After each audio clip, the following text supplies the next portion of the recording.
শীতলের ছ্যাঁকা খাবো, একাই খাবো জন্য অল্প রান্না করতেছি। তো এখন একটু জল দিলাম, এখন এই যে সোডা দিয়ে দিচ্ছি, সোডা দিয়ে দিয়েছি।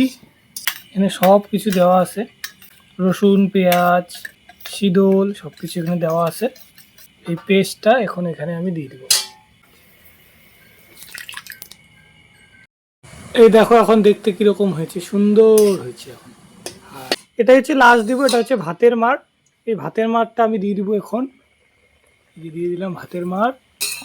তো ভাতের মার দিয়ে দিলাম। এখন হচ্ছে লাস্ট আমাকে লবণ দিলেই আমার ছ্যাঁকা হয়ে যাবে তৈরি।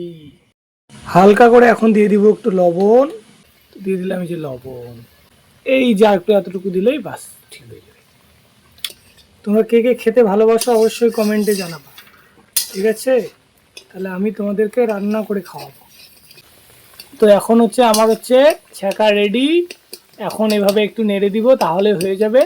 আর ভিডিওটি ভালো লাগলে অবশ্যই একটা লাইক করে দিবে সবাই।